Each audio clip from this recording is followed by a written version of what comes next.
Okay. The more difficult it gets to break this joyous conversation, the better it becomes. So now we are not, I think most of you are not jet-lagged anymore, and we are relaxed, and we know each other, like each other, trust each other. So today we begin the conversation.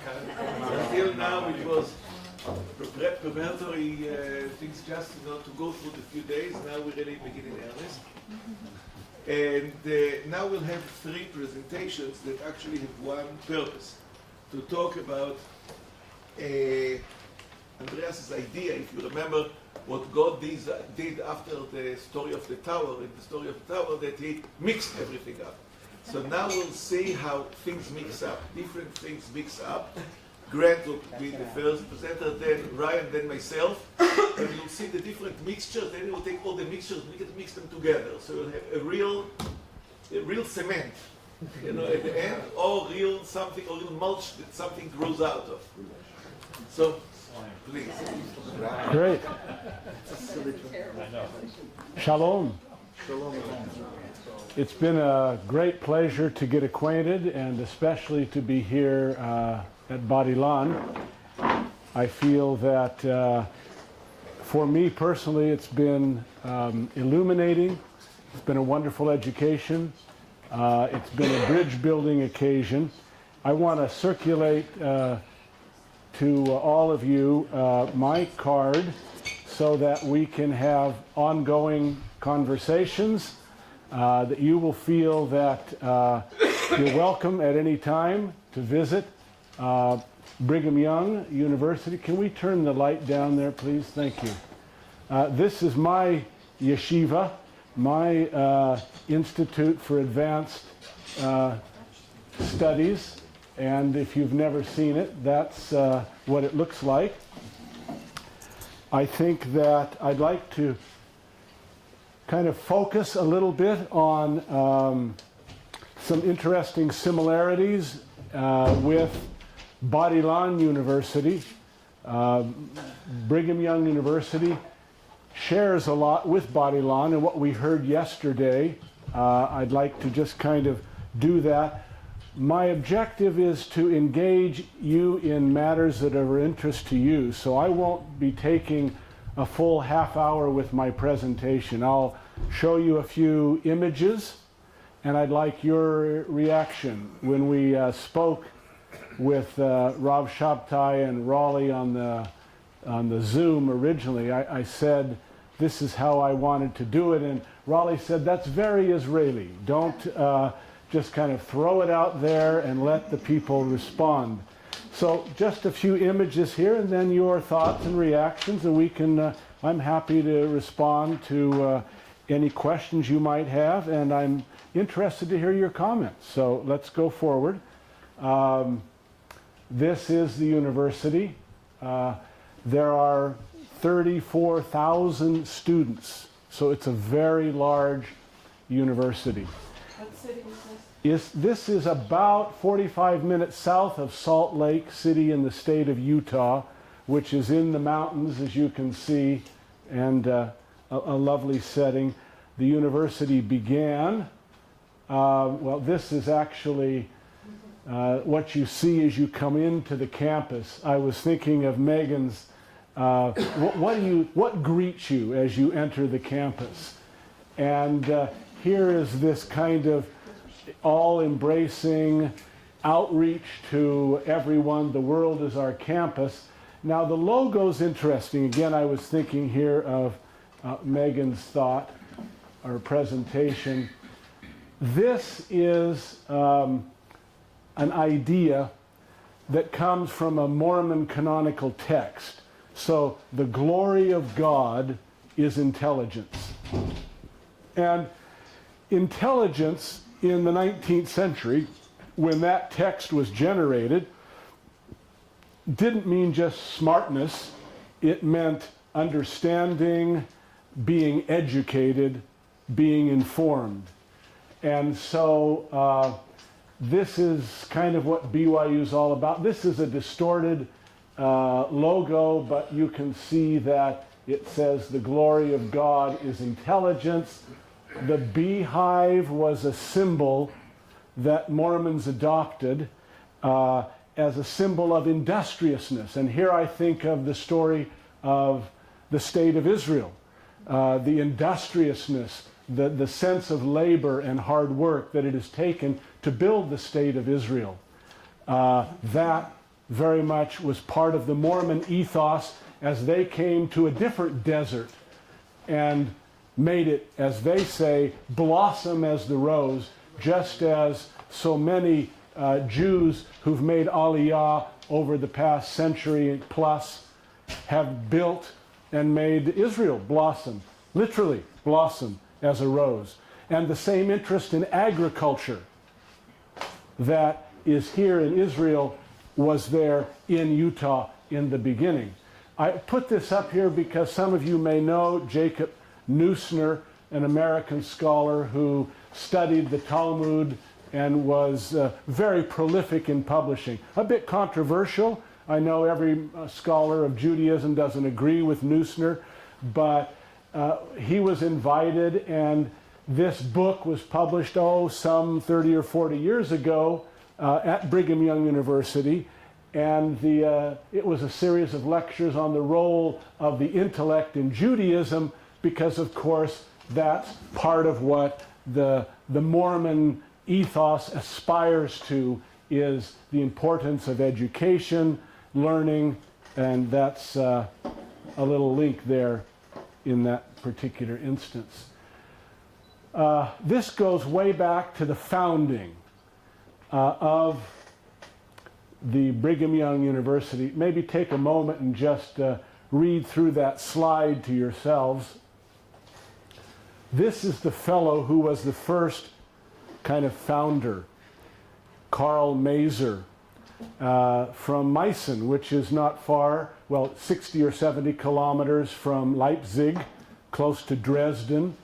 And he was a Mormon convert, an educated scholar in his time, and Brigham Young appointed him as the initial head and to develop what would become the academy. This is the part I thought of. I shared this with John as I was thinking about Oral Roberts University, the importance of what we call the Holy Spirit or the Spirit of God. And this quote here, which comes out of the 19th century, has become iconic for Mormons. We're not even sure if it actually is said. I mean, it was one of those things that got passed on, a bit of an agadah, a bit of a, if you will, to use the Islamic analogy, a bit of a hadith, but it's the idea that captures what Mormons aspire to. Have they achieved it? Well, of course not. It's an aspiration to have everything that is taught at Brigham Young University and in Mormon educational circles to be taught by or with the aid of the Spirit of God. What did it mean? Not whether it was achieved, but what did it mean? What did it mean to the people? Or to Brigham Young? What did it meant to him that a teacher, all teachers in the context of education, should be prayerful, should be seeking inspiration or guidance from God to know their students, to know how to reach their students, to know what to stimulate in their students, what to share with their students. In other words, to do the best job they could. The interpersonal aspect. Interpersonal and content. Content Also, not that they're getting it directly from God, but that God is helping them know which text to discuss and how to discuss that text with their students. That, in other words, I think it's very much like what is aspired to in probably many religious settings, that one imagines or hopes that one can do what they're doing, what you do here, that God is helping you do it. That's what they're saying.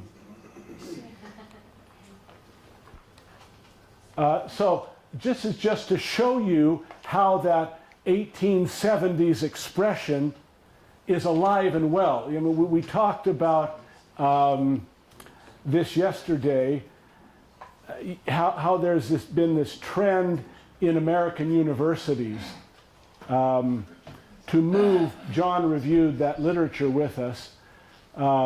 There's a very famous book by a historian, William Klepsch, who wrote a book entitled From Sacred to Profane.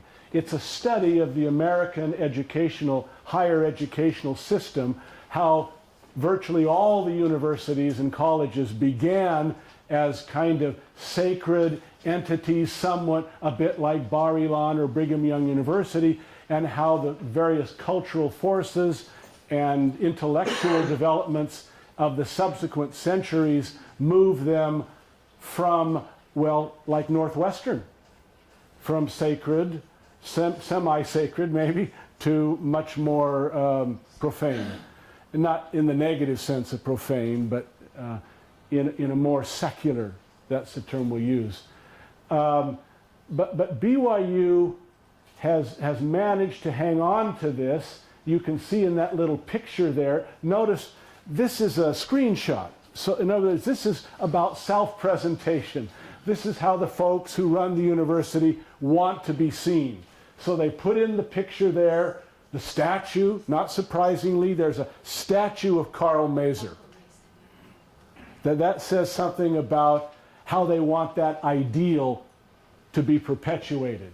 And then look at that, there's the Karl Maeser Memorial Building, and that's what they put in. And so here's the mission of the university, the aims of a BYU education. And this gets talked about constantly in a variety of faculty and interaction with the administration, that number one purpose of the Brigham Young University education is to be spiritually strengthening.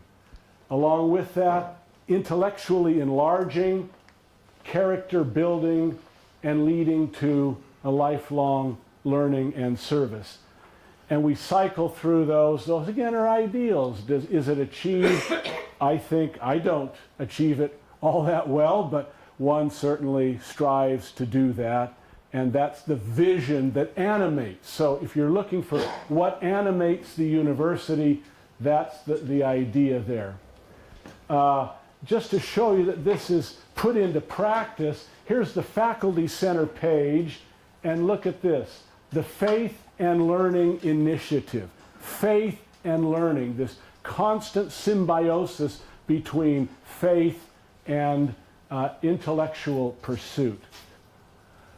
This has penetrated outward, or it reflects, let's say, Brigham University reflects a larger ethos in Mormonism. This is the big Mormon temple in Salt Lake. This is a picture from 100 years ago. This is the Mormon Temple Mount, so to speak. And look what's on the Temple Mount here. This is, I think I referred to this briefly in our Zoom session. This is an observatory that one of the leading church officials built on Temple Square. So it's a marvelous juxtaposition that captures the Mormon aspiration for both general learning and science, the appreciation for science and for the sacred. This is a little close-up of that shot there. Orson Pratt was the name of the apostle. This is his observatory, and there in the background is the temple. I think that image, if you were looking for one image on the subject we're talking about here in this conference, that captures the Mormon hope or dream that they can be blended together, science and religion. Where does this come from? A couple of texts. We're almost done, and then we'll just engage for the rest of my time here. We can look at whatever you want to talk about. So here are some canonical texts. Rav Shabtai says, let's look at some texts. Well, here's a couple of little texts that are out of the Mormon canon or scripture. There's the one we saw before. Look at this one here. Very interesting. Whatever principle of intelligence, again, that broader meaning of the term coming out of the 19th century when these texts were written down, we attain unto in this life, it will rise with us in the resurrection. And if a person gains more knowledge and intelligence in this life through his diligence and obedience in another, he will have so much the advantage in the world to come. Now, regardless of what one thinks about the next life or all of the theology surrounding that, the idea here is that learning is valuable. Valuable to the point that it will bring some benefit, some advantage, some happiness in the next life. So of all the things that could be focused on that brings advantage in the next life, the text says the pursuit of knowledge and intelligence. Rav Shabtai. Just reading this text is amazing. Maimonides says the same thing exactly. Interesting. But it means an extra point, that it merges with your real being. If it goes with you to the afterlife, it becomes part of your innermost self. Yeah, I'm sure every Mormon would agree with that. Because it's not, learning can't be an external, it has to be an internal assimilation. Absolutely. So full harmony on that point. Here are two other texts, just two more for you. I highlight some of the phrases again. I'm just picking out, there's many, I'm just picking out a couple that have become iconic and representative for Mormonism. This phrase there in the first one, seek ye diligently, this concept of pursuit of knowledge. This explains why BYU's 30,000 students, someone mentioned the other day, I think maybe it was yesterday, John or someone said that it takes maybe $2 billion to run a university. My guess, I don't know this officially, but my guess is that's about the budget for Brigham Young University. And 90% of that $2 billion is paid for by the church. That's how it happens. That's how they've got 34,000 students, and that's how they can keep the tuition. This is unbelievable. But tuition, a semester, $3,000. $3,000 a semester. Why? Because the other 30,000 approximately is subsidized by the LDS Church. So that expenses are the same. It would still cost $50,000 or $60,000 a year for tuition to go to Brigham Young University if the university itself wasn't paying $50,000 of that for every single one of those 30,000 students. That says something about Mormonism's commitment to education. It is the single largest line item budget in the LDS Church's financial world. So seek learning by study and also by faith. And that phrase, I can't tell you how many faculty meetings I've sat through where somebody is discoursing on the relationship between faith and study, or reasoned inquiry and pursuit of divine assistance in that pursuit. And then, of course, here the text gives what you would expect, a kind of, injunction against human beings puffed up because of knowledge and so forth. But then it finishes with this blue. And it's that blue that Mormons love to say, yes, we know the usual criticism of the learned who think they're so smart, but look at what the verse finishes with. To be learned is good if they hearken to the counsels of God. That's an ideal that lots of Latter-day Saints cling to. Well, a last couple of things here, and then let's get some of your comments. This is to show you it's alive and well. Oh, I missed it down here. In 2 weeks, I'm going to be involved in this conference. Look at what the conference is. Heaven and Earth, Mormonism and the Challenges of Science, Revelation, and Faith. Some of you may know Molly Worthen. Some, particularly in the evangelical world, may be familiar with her. And Stephen Peck, Brigham Young University, author of Science, the Key to Theology. This is the two-way street that Rav Shabtai is talking about. How religion influences science, and how we can learn from other domains of knowledge, or how those domains of knowledge impact or give us insight into religion.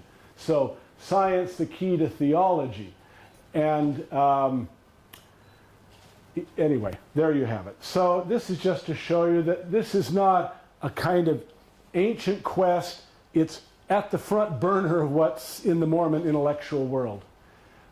Here's yet another one. This summer, this is a screenshot I just took last night. This is a seminar this summer that's going on for the faculty development at Brigham Young University.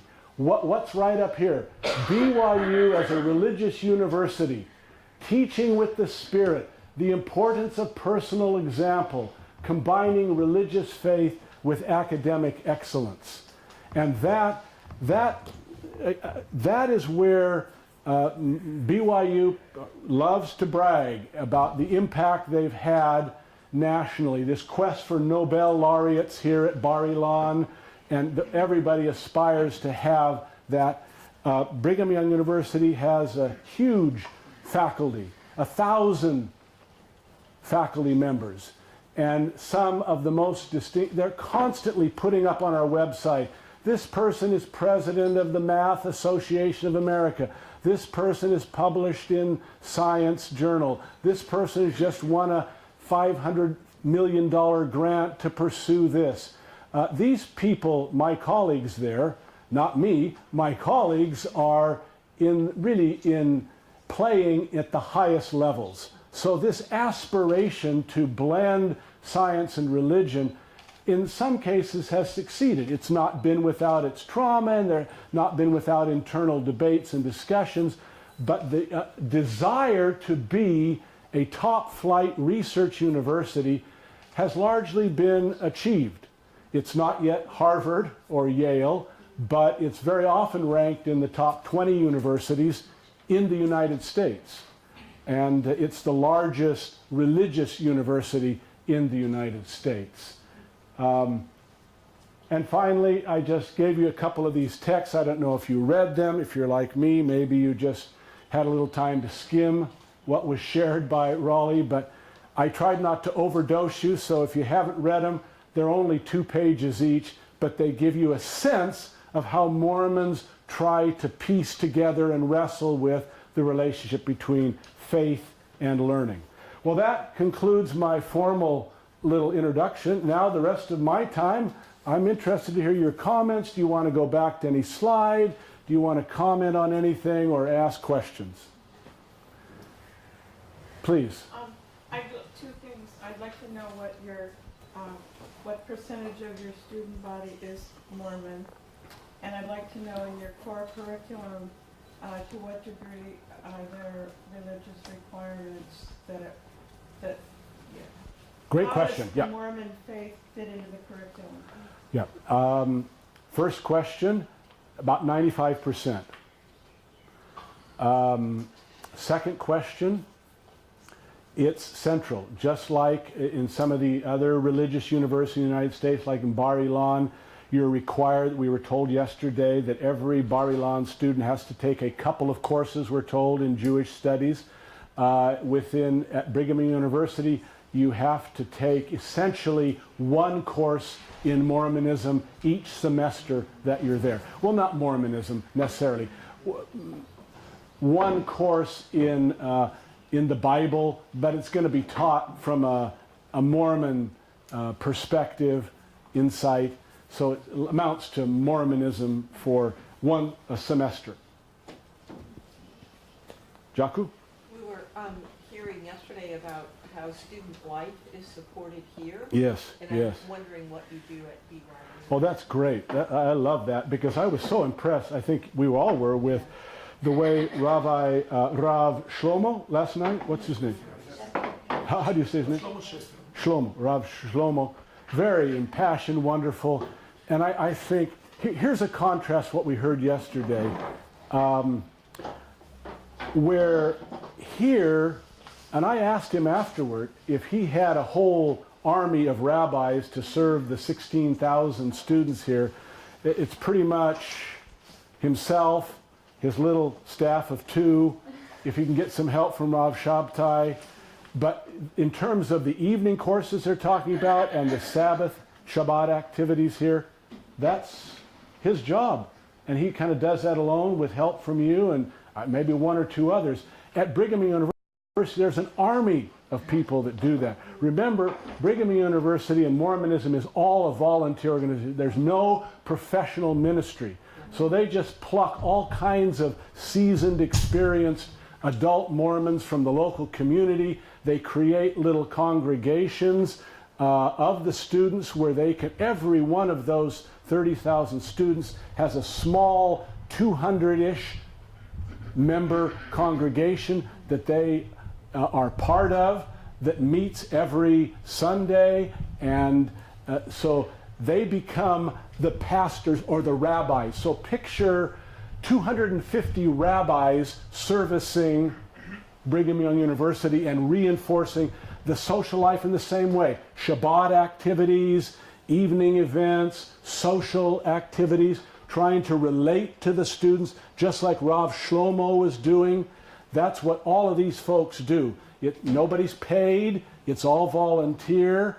And the question I think that was asked about budget and how it happens, they are mentioning volunteers. Well, on this aspect, you have this whole army of volunteers that does that. Plus, the other thing that happens is this is the question that Rav Shlomo was talking about. You know, in the old days, you had to be religious to come to Bar Ilan, and now there's really no requirement to that effect.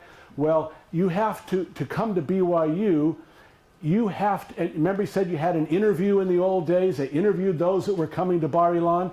Every one of those 35,000 students has had to have an interview and have a signed letter by their congregational leader.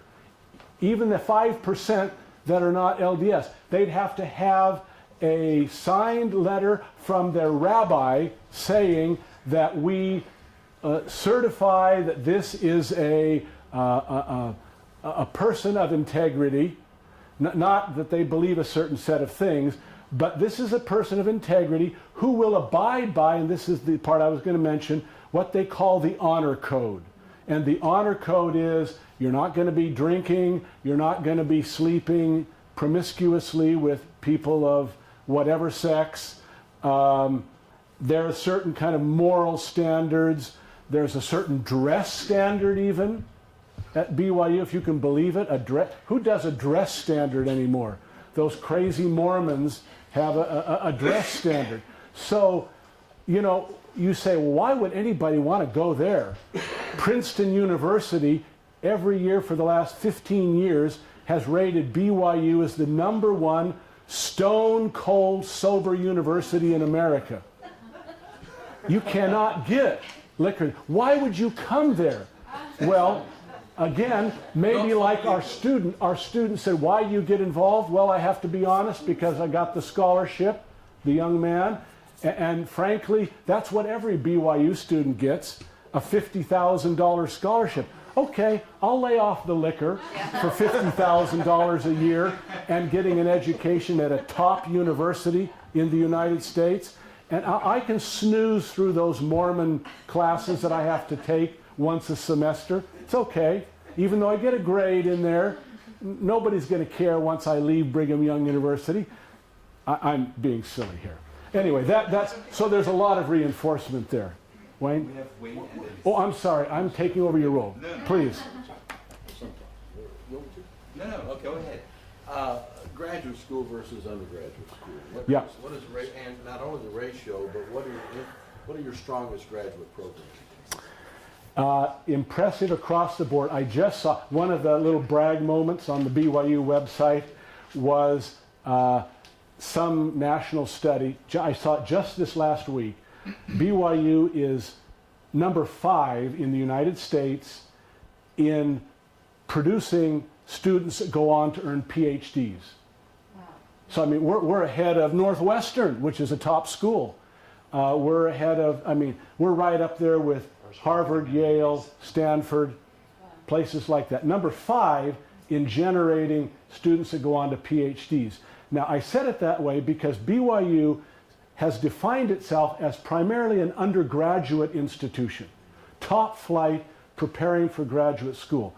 Even though that is the primary mission, They have some dozens of PhD programs and I think over 100 MA programs, and they are regularly strong in life sciences, in engineering, in mathematics, in business. Their law school, top law school, their business school I think was number 3.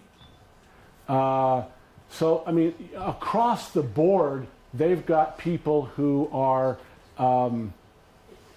committed to it. Now, the interesting thing is that, thinking again of Rabbi Shlomo, that he's a little frustrated with the teacher that says, you know, I just want to be a kind of secular Jew, or maybe a traditional Jew. I don't want to be all this devoted. Do we have that variation among faculty at BYU? We do, to a degree. You've got some very orthodox faculty, you've got some traditional, but all of them have to, in order to teach there, they have to kind of abide by a certain minimal kind of behavioral standard. And the vast majority, I think like 80%, there was a poll comparing Baylor, where's Baylor? Baylor to Notre Dame and Brigham University. The number of faculty who said, you know, religion should be a main factor in our lives, etc. Of the 3 supposedly religious, at least religiously generated universities, the percent at Baylor was about 50%. So about kind of like Bar Ilan, about half and half. It was 81% at BYU. Yeah. Grant, may Yeah. I interrupt? Yeah. We have 3 minutes and 2 questions. It's Alyssa and Megan. So please be... Megan, you can go first. Yeah. I think I was just wanting some clarity. So, is it accurate that sort of there's not a concept of learned clergy? I mean, you were sort of Good. explaining. Yes, that, yes, yes, and yes. in some ways, if that is the case, it seems like a contradiction to value learning in so many other capacities, but not necessarily for your clergy. Yeah, no, the idea is everyone's a clergy. In a sense, priesthood of all believers.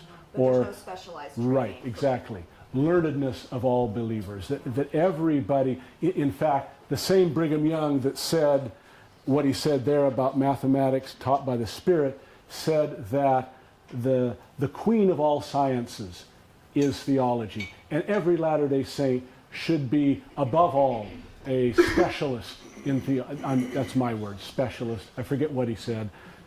In theology. So that is an obligation imposed on everybody and achieved in varying degrees.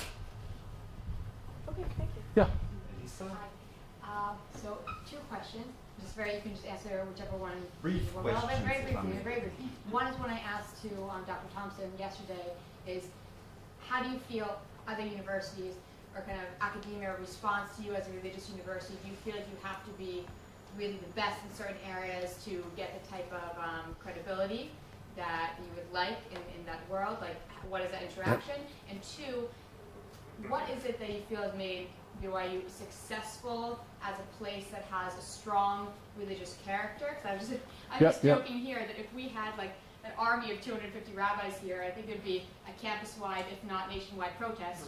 Good. For like the students, and just because the expectations of the students when they come here. And is it like setting it down in the forefront, saying these are our principles and this is the university? Is it Okay. know the expectations? Alyssa? Yeah. Okay. 1 minute left for... Yes. Okay. I'm so excited by your second question that I forgot the first one. All right, the second. No, what was the first one? I loved it. Credibility in the Oh, yeah. Yeah.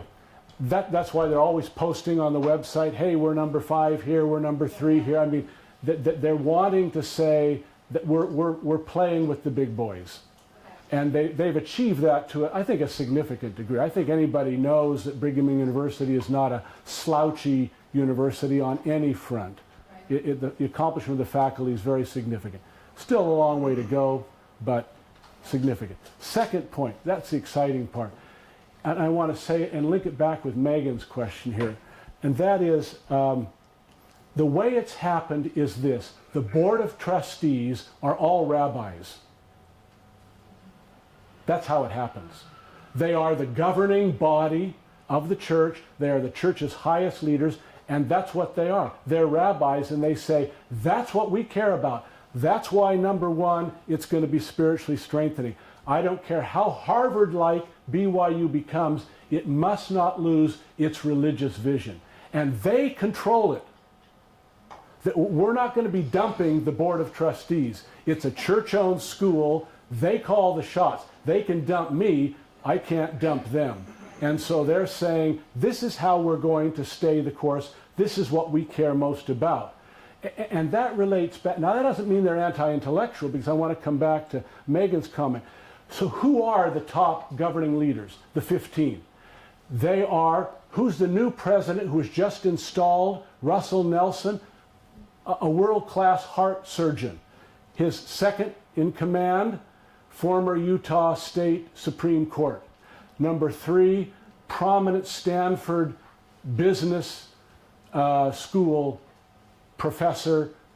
I mean, those are the 3 people.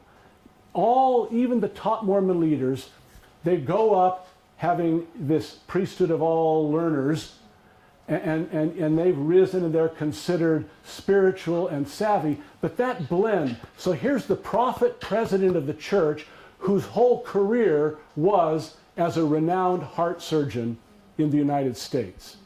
So those are not people who are going to devalue science or intellectual inquiry, nor are they going to give up their spiritual side. So there's your 2 hands, the human and the divine. Okay, thank you.